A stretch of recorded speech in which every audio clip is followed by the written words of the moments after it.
ಇದೆಯಾ ಅಮ್ಮ ಬಿಡಿಸಿರೋದು ಅಜ್ಜಿ.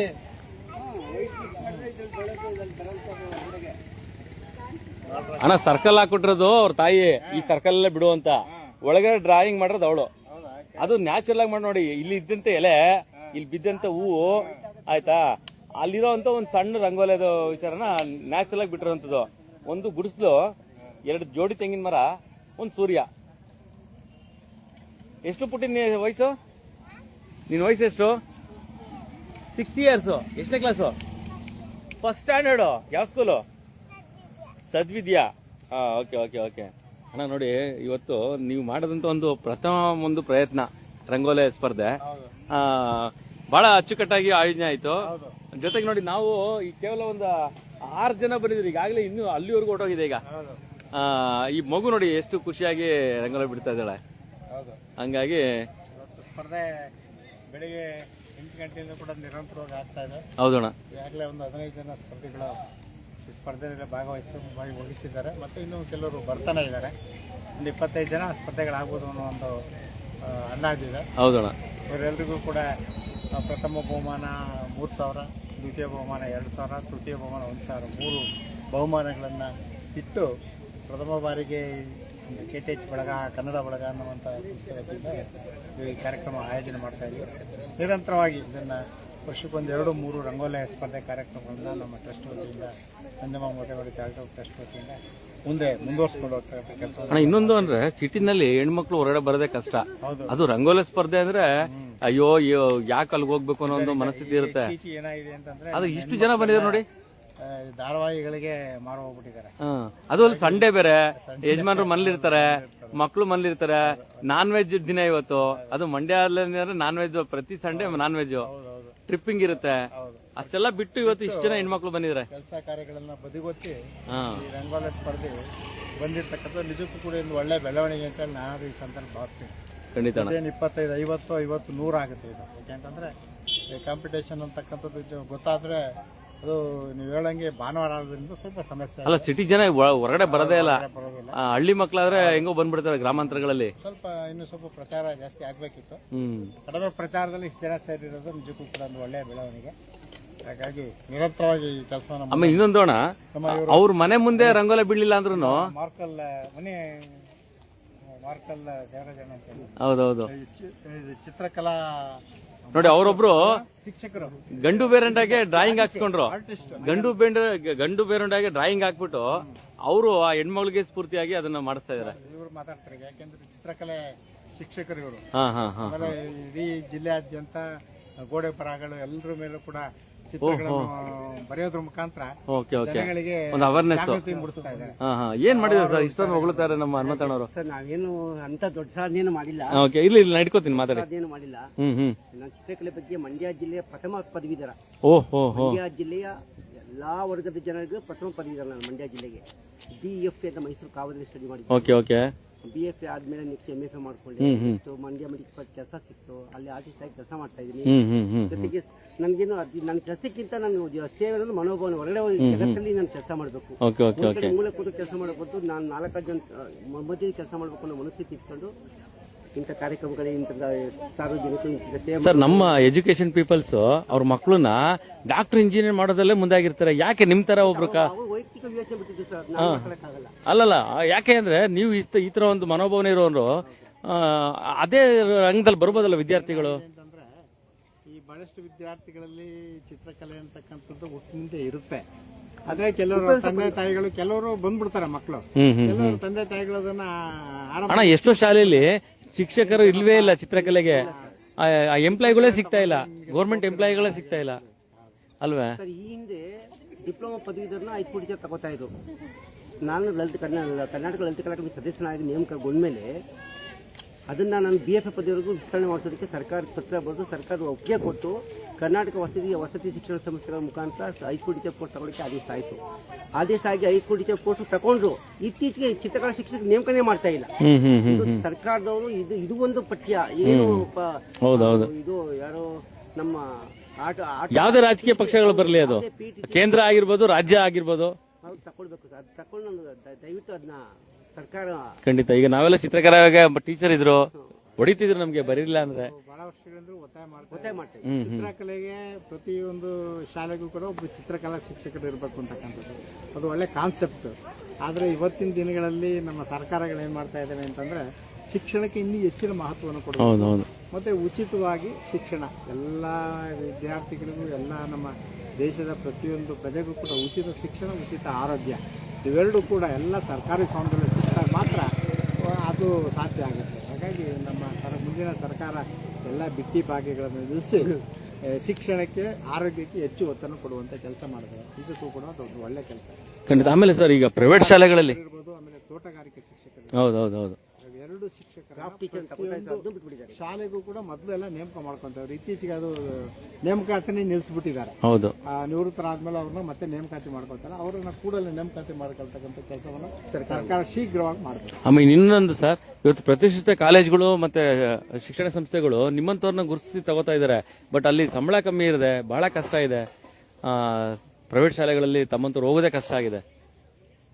ಇವರು ಮಂಡ್ಯ ಮನೆ. ನಮಸ್ಕಾರ ಸರ್, ನಮಸ್ಕಾರ.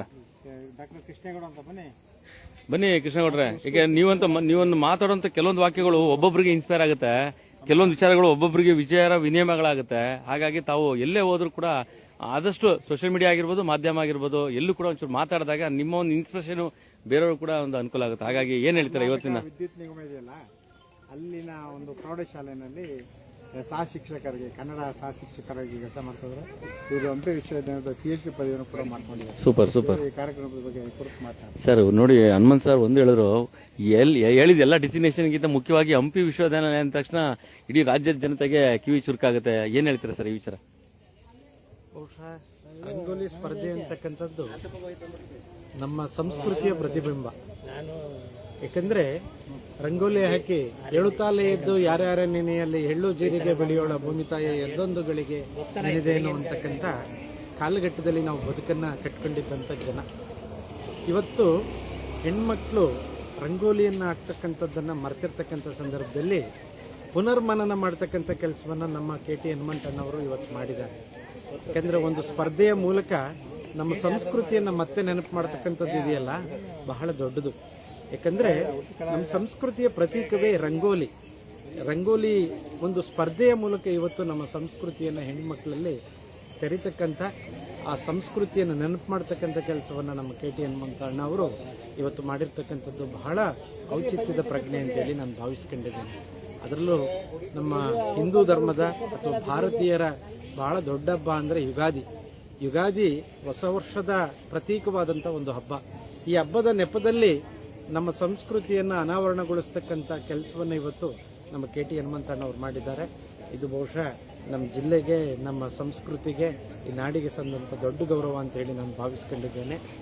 ಇವತ್ತು ಮನೆ ಮುಂದೆ ರಂಗೋಲಿ ಹಾಕ್ತಕ್ಕಂಥದ್ದು ಹೆಣ್ಮಕ್ಳಿಗೆ ಬಹಳ ಸಂತಸದ ವಿಷಯ. ಇವತ್ತೆಲ್ಲ ಏನು ಮಾಡಿದ್ದಾರೆ, ತಾವು ಎಲ್ಲ ಪೇಂಟಲ್ಲಿ ಒಮ್ಮೆ ರಂಗೋಲಿಯನ್ನು ಇಟ್ಟರೆ ಅದು ಶಾಶ್ವತವಾಗಿರ್ತಕ್ಕಂಥ ಕೆಲಸವನ್ನು ಮಾಡಿದ್ದಾರೆ. ರಂಗೋಲಿ ಹಾಕ್ತಕ್ಕಂಥದ್ದು ಹೆಣ್ಣನ್ನು ಕ್ರಿಯಾಶೀಲತೆಗೊಳಿಸ್ತಕ್ಕಂಥ ಒಂದು ಸಂಕೇತ. ಬೆಳಗ್ಗೆ ಎದ್ದು ಹೆಣ್ಣು ಮಗಳು ರಂಗೋಲಿಯನ್ನು ಹಾಕ್ತಕ್ಕಂಥ ವಿವಿಧ ರೀತಿಯ ಆಯಾಮಗಳಲ್ಲಿ ಆಸನಗಳನ್ನು ಮೂಲಕ ಕೂತು ಎದ್ದು ಬಾಗಿ ಬಳಕಿ ರಂಗೋಲಿಯನ್ನು ಹಾಕ್ತಕ್ಕಂಥದ್ದು ಹೆಣ್ಮಗಳಿಗೆ ಹಲವು ರೀತಿಯ ಆರೋಗ್ಯವನ್ನು ಕಾಪಾಡ್ತಾ ಇದ್ದಂಥ ಒಂದು ಕಾಲಘಟ್ಟ ಇತ್ತು. ಇವತ್ತು ಅದೆಲ್ಲವನ್ನು ಮರೆತಿದ್ದಾರೆ. ದಯಮಾಡಿ ನಾವೆಲ್ಲರೂ ಕೂಡ ಮನೆ ಮುಂದೆ ರಂಗೋಲಿಯನ್ನು ಹಾಕ್ತಕ್ಕಂಥ ಕೆಲಸವನ್ನು ನಾವು ಮಾಡಬೇಕು, ನಮ್ಮ ಸಂಸ್ಕೃತಿಯನ್ನು ನೆನಪು ಮಾಡಿಕೊಳ್ಬೇಕು ಅಂತಕ್ಕಂಥ ಈ ಸಂದರ್ಭದಲ್ಲಿ ನಾನು ಹೇಳ್ತಾ, ಹನುಮಂತಣ್ಣವರು ಈ ಜಿಲ್ಲೆಯ ಸಾಂಸ್ಕೃತಿಕ ಒಬ್ಬ ರಾಯಭಾರಿ. ಯಾವ ರಾಯಭಾರಿ? ಈ ಸಾಂಸ್ಕೃತಿಕವಾದಂಥ ಕಲೆ, ಸಂಸ್ಕೃತಿಯನ್ನು, ಸಾಹಿತ್ಯವನ್ನು ಉಳಿಸ್ತಕ್ಕಂಥ ಒಬ್ಬ ದೊಡ್ಡ ರಾಯಭಾರಿಯಾಗಿ ನಮ್ಮ ಕಣ್ಮುಂದೆ ಇರತಕ್ಕಂಥದ್ದು ಬಹುಶಃ ಬಹಳ ಸಂತಸದ ವಿಷಯ ಅಂತೇಳಿ ಈ ಸಂದರ್ಭದಲ್ಲಿ. ಸರ್, ಒಂದು ವಿಚಾರ ಏನು ಅಂದರೆ, ನೋಡಿ, ಒಬ್ಬ ವ್ಯಕ್ತಿತ್ವನ ಒಬ್ಬರು ಹೊಗಳ್ತಾರೆ ಅನ್ನೋದಕ್ಕೆ ನೇರ ನಿದರ್ಶನ ನೀವು ಮತ್ತು ಹನುಮಂತಣ್ಣ ನಿಮ್ಮ ಬಗ್ಗೆ ಹೇಳಿದ್ರು, PhD ಮಾಡಿದರೆ ಹಂಪಿ ವಿಶ್ವವಿದ್ಯಾಲಯ ಅಂತ. ಅದನ್ನು ನೀವು ಮರೆಮಾಚಿ ಅವ್ರ ಬಗ್ಗೆ ಭಾಳ ಪ್ರೀತಿ ವಿಶ್ವಾಸದಿಂದ ಮಾತಾಡ್ತೀರಿ. ಅವರು ನಿಮ್ಮ ಬಗ್ಗೆ ಮಾತಾಡ್ತಾರೆ. ನಾವು ಕೇಳಬೇಕಾದ್ರೆ ಇಡೀ ರಾಜ್ಯದ ಜನ ನೋಡ್ತಾ ಇದ್ದಾರೆ, ಆ ಲೈವಲ್ಲಿ ಇದ್ದೀನಿ ನಾನು.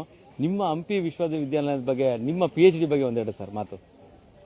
ಸರ್, ಹಂಪಿ ವಿಶ್ವವಿದ್ಯಾನಿಲಯ ಕನ್ನಡಿಗರ ಪ್ರತೀಕವಾಗಿ ಅಥವಾ ಕನ್ನಡಿಗರ ಪ್ರಾತಿನಿಧಿಕ ವಿಶ್ವವಿದ್ಯಾನಿಲಯವಾಗಿ ಸ್ಥಾಪನೆಗೊಂಡಂಥದ್ದು. ಚಂದ್ರಶೇಖರ್ ಕಂಬಾರರು ಮೊದಲ ಕುಲಪತಿಗಳಾಗಿ ಬಹುಶಃ ಬಹಳ ಕೆಲಸವನ್ನು ಮಾಡಿ ಕನ್ನಡ ವಿಶ್ವವಿದ್ಯಾನಿಲಯವನ್ನು ಹಂಪಿನಲ್ಲಿ ಕಟ್ಟಿದ್ದಾರೆ. ಬಹುಶಃ ಕನ್ನಡವನ್ನೇ ಉಸಿರಾಡ್ತಕ್ಕಂಥ ವಿದ್ಯಾರ್ಥಿಗಳಿಗೆ ಅಥವಾ ಕನ್ನಡವನ್ನೇ ಜೀವನವಾಗಿ ರೂಪಿಸ್ಕೊಂಡಂಥ ವಿದ್ಯಾರ್ಥಿಗಳಿಗೆ ಅಥವಾ ಈ ನಾಡಿನ ಕನ್ನಡಿಗರಿಗೆ ಒಂದು ಔಚಿತ್ಯವನ್ನು ಅಥವಾ ಕನ್ನಡವನ್ನು ಅಥವಾ ಕನ್ನಡ ಸಂಸ್ಕೃತಿಯನ್ನು ಅಥವಾ ಕನ್ನಡ ಏನು ನಮ್ಮ ಪರಂಪರೆ ಇದೆ ಅದನ್ನು ಪರಿಚಯವನ್ನು ಮಾಡಿಕೊಡ್ತಕ್ಕಂಥ ವಿಶ್ವವಿದ್ಯಾನಿಲಯ ಏನಾದರೂ ಈ ರಾಜ್ಯದಲ್ಲಿ ಈ ರಾಷ್ಟ್ರದಲ್ಲಿದೆ ಅಂದರೆ ಅದು ಕನ್ನಡ ವಿಶ್ವವಿದ್ಯಾನಿಲಯ ಹಂಪಿ.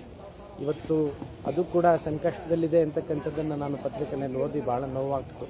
ನಾವೆಲ್ಲರೂ ಕೂಡ ಅಲ್ಲಿ PhD ಮಾಡ್ತಕ್ಕಂಥ ಸಂದರ್ಭದಲ್ಲಿ 5 ವರ್ಷಗಳ ಕಾಲ ಬಹಳ ಹೆಮ್ಮೆಯಿಂದ ಸಂತೋಷವಾಗಿ ನಾವು ಅಲ್ಲೇ ಇದ್ದು ಅಧ್ಯಯನವನ್ನು ಮಾಡಿ 2010ರಲ್ಲಿ ನಾನು PhD ಪದವಿಯನ್ನು ಪಡ್ಕೊಂಡಂಥದ್ದು ಬಹಳ ನನಗೆ ಹೆಮ್ಮೆ. ಯಾವ್ದು ವಿಚಾರವಾಗಿತ್ತು PhD ಮಾಡಿ? ನಾನು ಗಂಗಮತಸ್ಥರ ಜಾನಪದ ಜೀವನ ಅಂತ ಹೇಳಿ ಇಡೀ ರಾಜ್ಯದಲ್ಲೇ ಮೊಟ್ಟ ಮೊದಲ ಬಾರಿಗೆ ನಾನೇ ಕೇಳಿಲ್ಲ ಸರ್. ಅದು ಗಂಗಾಮತದ ಮೇಲೆ ಜಾನಪದ ವಿಚಾರವಾಗಿ ಅಂದ್ರೆ ಎಷ್ಟಿಗೆ ಸೇರಿಸಬೇಕು ಇವರನ್ನ ಅಂತ ಹೇಳಿ ನನ್ನ ಥೀಸಿಸ್ ನಲ್ಲಿ ಮೊದಲು ನಾನು ಉಲ್ಲೇಖ ಮಾಡಿದ್ದು ಅದು ಕೇಂದ್ರ ಸರ್ಕಾರಕ್ಕೂ ಕೂಡ ಅದು ಓದಂತದ್ದನ್ನ ನೆನಪು ಮಾಡ್ಕೊಳ್ಬೇಕಾದಂತ ಸಂದರ್ಭ.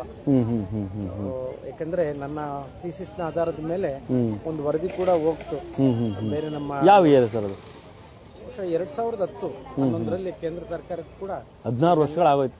ಗಂಗಮತಸ್ಥರಿಗೆ ಎಷ್ಟಿ ಇದಕ್ಕೆ ಸೇರಿಸಬೇಕು ಅಂತಕ್ಕಂಥ ವಿಚಾರವನ್ನ ನಿಜವಾಗಿಯೂ ಸೇರಿಸಬೇಕಾಗ್ತದೆ. ಯಾಕಂದ್ರೆ ಹಿಂದುಳಿದ ವರ್ಗದಲ್ಲಿ ಅವರು ಕೂಡ ಒಬ್ಬರಾಗಿದ್ದಾರೆ. ಹೀಗಾಗಿ ನಿಜ ಒಳ್ಳೆ ಕಳಕಳಿ ಇಟ್ಕೊಂಡಿದ್ದಾರೆ ಸರ್. ನಾನು PhDಲಿ ಅದು ಒಂದು ಜಾನಪದ ಕಲೆ ಇದೆ ಗಂಗಾಮತಸ್ಥಲ್ಲಿ ಅಂತ ತೋರಿಸ್ಕೊಟ್ಟಂತವ್ರು ಇಡೀ ದೇಶಕ್ಕೆ. ನಾನು ಒಂದು ಮಾಧ್ಯಮದ ಒಂದು 30 ವರ್ಷಗಳ ಸಣ್ಣ ಅನುಭವದಲ್ಲಿ ಇದು ಮೊದಲನೇ ಮಾತು ನಾನು ನಿಮ್ಮನ್ನ ಹತ್ರ ನಾನು ಕೇಳ್ತಾ ಇರೋಂಥದ್ದು. ಇದು ಮೋದಿಯವರ ಅಂಗಳಕ್ಕೆ ಹೋಗಿದೆ, ಕೇಂದ್ರ ಸರ್ಕಾರ ಅಂಗಳಕ್ಕೆ ಹೋಗಿದೆ, 16 ವರ್ಷ ಆಯಿತು.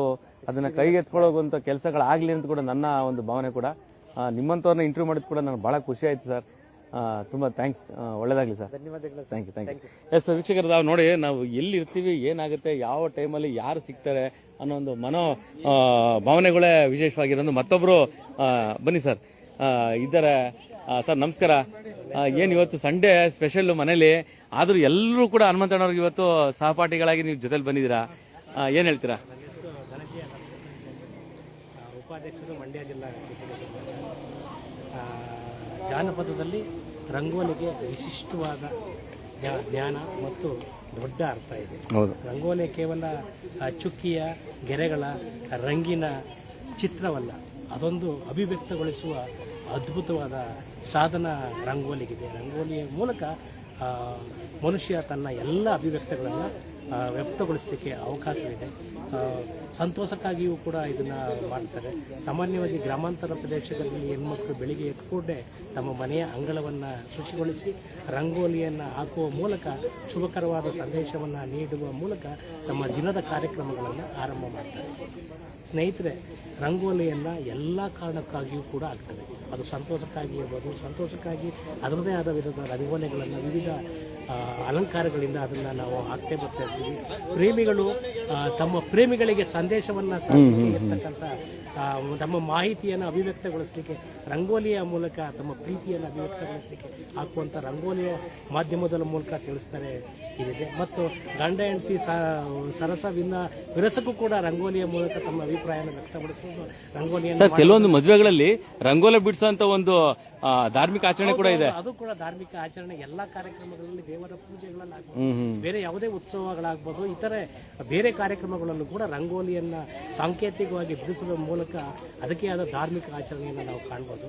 ಅದೇ ರೀತಿ ಯುದ್ಧದ ಸಂದರ್ಭದಲ್ಲಿ ತಮಗೆ ಯಾರಾದರೂ ತೊಂದರೆ ಕೊಡ್ತಾ ಇದೆ ಅನ್ನೋದನ್ನು ರಾಜಮನೆತನವರಿಗೆ ತಿಳಿಸಬೇಕಾದ್ರೆ, ರಾಜಭಟರಿಗೆ ತಿಳಿಸಬೇಕಾದ್ರೆ, ಅಥವಾ ವಿರೋಧಿಗಳು ತಮ್ಮ ಮನೆಗೆ ಬಂದಿದ್ದಂತಹ ಸಂದರ್ಭದಲ್ಲಿ ತೊಂದರೆ ಕೊಡ್ತಾ ಇದ್ದಾರೆ ಅವುಗಳನ್ನು ತಿಳಿಸಲಿಕ್ಕೂ ಕೂಡ ತಮ್ಮ ಮನೆಯ ಮುಂದೆ ರಂಗೋಲಿಗಳ ಮೂಲಕ ವಿಚಾರವನ್ನು ರಾಜಭಟರಿಗೆ ಅಥವಾ ಅದನ್ನು ತಲುಪಿಸಿದ ಗೂಢಾಚಾರಿಗೆ ತಿಳಿಸಲಿಕ್ಕೆ ರಂಗೋಲಿಯ ಮೂಲಕ, ಸನ್ನೆಯ ಮೂಲಕ ಅಭಿವ್ಯಕ್ತಗೊಳಿಸುವಂಥದ್ದನ್ನು ಕೂಡ ಜಾನಪದ ಕಥೆಗಳಲ್ಲಿ ಕಾಣಬಹುದಾಗಿದೆ.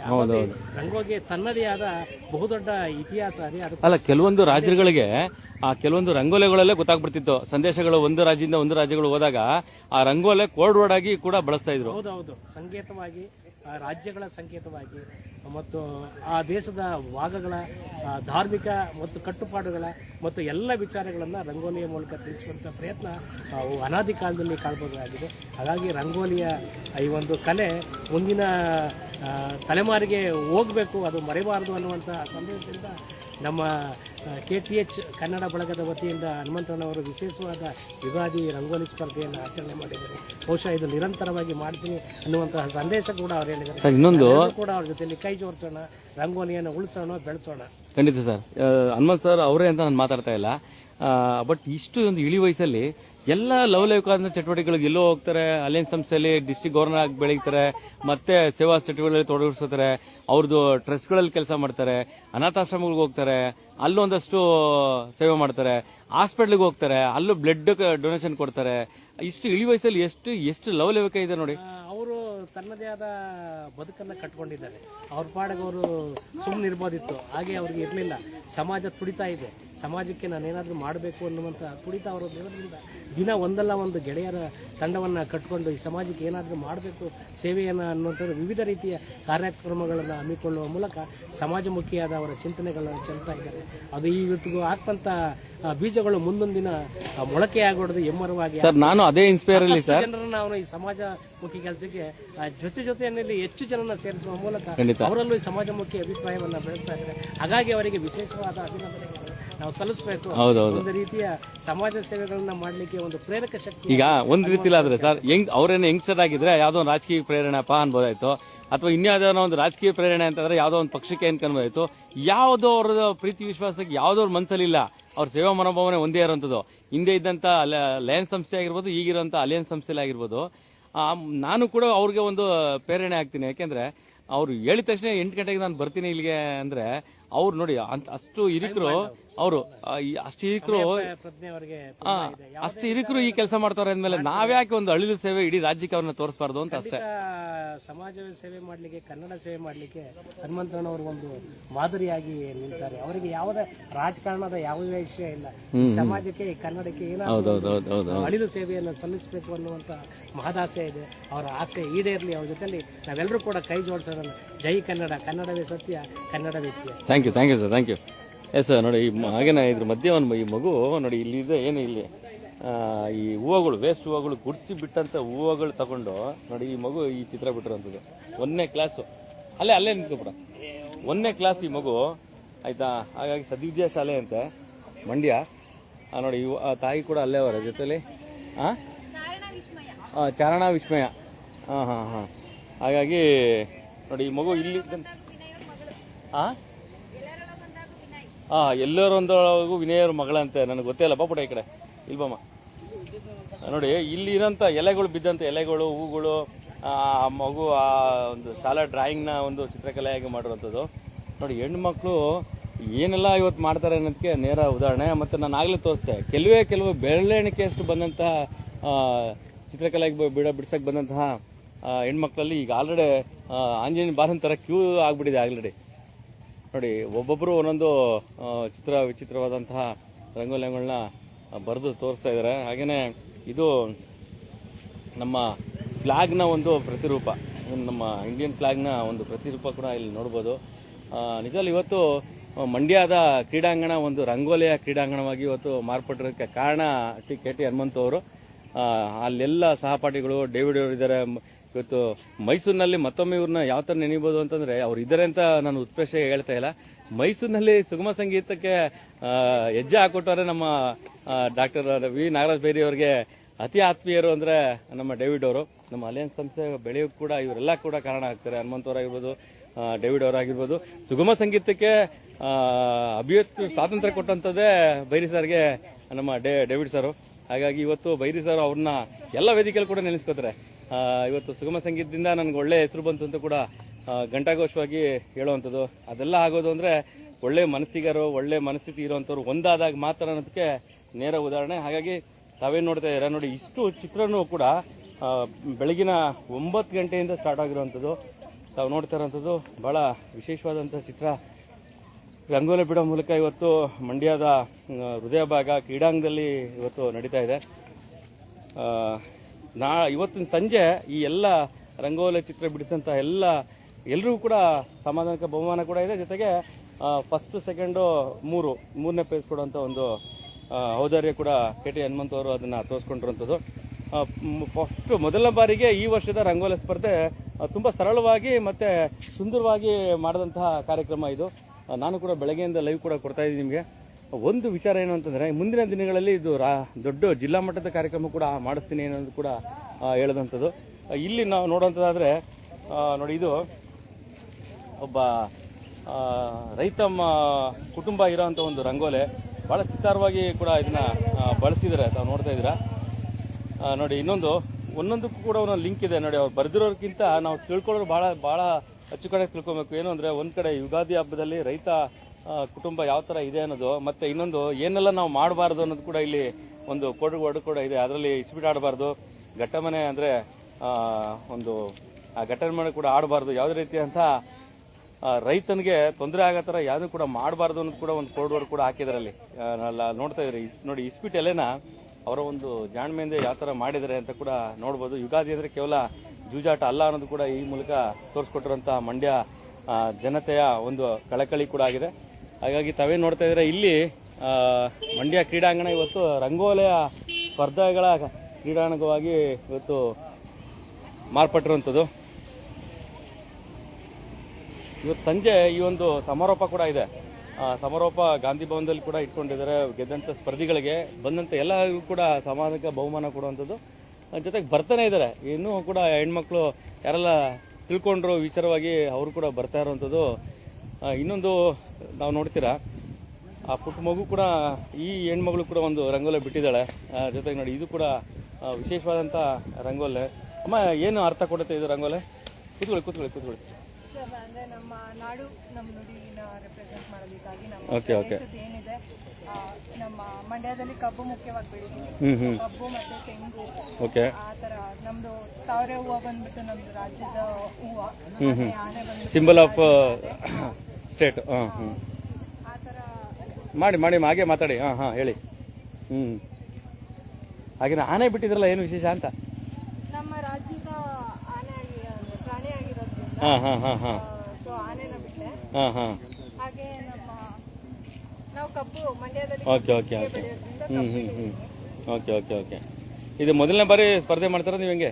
ಹಾ ಸರ್, ಅಂದ್ರೆ ಕಾಲೇಜಸ್ ಅಲ್ಲಿ ಸ್ಕೂಲಲ್ಲೆಲ್ಲ ಮಾಡಿದ್ದೀವಿ. ಹೊರಗಡೆ ಅಂದ್ರೆ ಇದೆ ಮೊದಲು. Okay, thank you. ಕನ್ನಡವೇ ಸತ್ಯ, ಕನ್ನಡವೇ ನಿತ್ಯ, ಸಿಂಪಲ್ ಅಂಡ್ ಸ್ವೀಟು.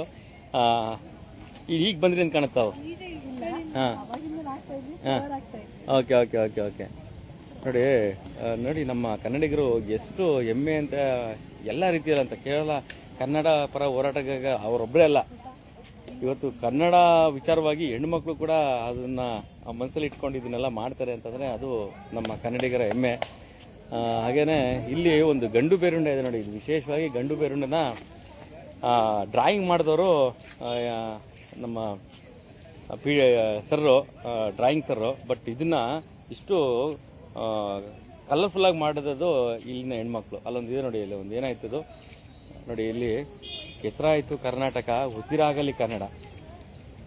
ಅದು ಕನ್ನಡಾಂಬೆ ಕೊಡುವಂಥ ಒಂದು ನಮ್ಮ ಗೌರವ. ಜೊತೆಗೆ ಇವತ್ತೇನು ಕ್ರೀಡಾಂಗಣ ಇಲ್ಲಿ ನೋಡ್ತಾ ಇದ್ರೆ, ಮಂಡ್ಯ ಕ್ರೀಡಾಂಗಣ ಇವತ್ತು ಬಣ್ಣಗಳ ಚಿತ್ತಾರದ ಚಿತ್ರಕಲಾ ಸ್ಪರ್ಧೆ ಅಂತಲೇ ಹೇಳ್ಬೋದು. ಆಗಲೇ ಸರ್ ಒಂದು ಮಾತು ಹೇಳಿದ್ರು, ಏನಂದರೆ ಇವತ್ತು ಚಿತ್ರಕಲೆಗಳು ಶಾಲೆಗಳಲ್ಲಿ ನಾವೆಲ್ಲ ಚಿತ್ರಕಲಾ ಟೀಚರ್ ಕೂಡ ಇದ್ದರು, ಆಗ ಕಲಿತಾ ಇದ್ವಿ. ಆದರೆ ಇವತ್ತು ಸುಮಾರು 16 ವರ್ಷಗಳನ್ನು 20-30 ವರ್ಷಗಳೇ ಆಗೇ ಹೋಯ್ತು ಅಂತ ಕಾಣುತ್ತೆ ಚಿತ್ರಗಳ ಒಂದು ಒಡನಾಟ ಬಿಟ್ಟಿರುವಂಥ ಶಾಲೆಗಳಲ್ಲಿ.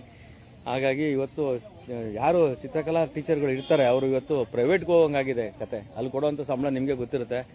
ಹಾಗಾಗಿ ಅವ್ರು ಹೇಳ್ದಂಗೆ ರಾಜ್ಯ ಸರ್ಕಾರ ಮತ್ತು ಕೇಂದ್ರ ಸರ್ಕಾರ ಎರಡೂ ಕೂಡ, ಉದಾಹರಣೆಗೆ ಏನು ಆರೋಗ್ಯ ಇಲಾಖೆಗಳಲ್ಲಿ ಎರಡೂ ಕೂಡ ಕೈ ಜೋಡಿಸಿದ್ರೆ, ಅದೇ ಥರ ಎರಡೂ ಕೂಡ ಕೈ ಜೋಡಿಸಿದ್ರೆ ಮಾತ್ರ ಇವತ್ತು ಎಲ್ಲ ದೇಶದ ರಾಜ್ಯದ ಮೂಲೆಗಳಲ್ಲಿ ಇವತ್ತು ಶಿಕ್ಷಣ ಉಳಿಯೋದಕ್ಕೆ, ಅದರಲ್ಲೂ ಚಿತ್ರಕಲೆ ಉಳಿಯೋದಕ್ಕೆ ಕೇಂದ್ರ ಸರ್ಕಾರ ಜೊತೆಗಾಗಲೇಬೇಕು ಅನ್ನೋದು ಕೂಡ ಒಂದು ಮನವಿ ಕೂಡ ಸಾರ್ವಜನಿಕವಾಗಿರುವಂಥದ್ದು. ಇನ್ನೊಂದು, ಈ ಒಂದು ಎಲ್ಲ ಚಿತ್ರಕಲೆಗಳಿಗೂ ಮೂಲ ಕಾರಣ KT ಹನುಮಂತ್ ಸರ್, ಅಲಿಯನ್ಸ್ ಸಂಸ್ಥೆ ಮಾಜಿ ಡಿಸ್ಟ್ರಿಕ್ಟ್ ಗವರ್ನರ್ ಆದಂಥವರು, ಮತ್ತು ಹಲವಾರು ಸೇವಾ ಸಂಸ್ಥೆಗಳಲ್ಲಿ ತಮ್ಮ ಚಟುವಟಿಕೆ ಕೂಡ ಇರುವಂಥದ್ದು. ಮುಖ್ಯವಾಗಿ ಅವ್ರದ್ದು ಒಂದು ಟ್ರಸ್ಟ್ ಕೂಡ ಇದೆ. ಆ ಟ್ರಸ್ಟ್ ಮೂಲಕ ಎಲ್ಲ ಒಂದು ಏನೋ ಒಂದು ದಿನ ನೋಡ್ತಾ ಇರ್ತೀವಿ ನಾವು ಫೇಸ್ಬುಕ್ಕಲ್ಲಿ, ಒಂದಲ್ಲ ಒಂದು ವಿಚಾರಗಳನ್ನ ಅವರು ಕೊಡ್ತಾನೆ ಇರ್ತಾರೆ. ಅದರಲ್ಲಿ ಪ್ರಥಮ ಬಾರಿಗೆ ರಂಗೋಲಿ ಸ್ಪರ್ಧೆನ ಈ ವರ್ಷನ ಆಯೋಜನೆ ಮಾಡಿರುವಂಥದ್ದು.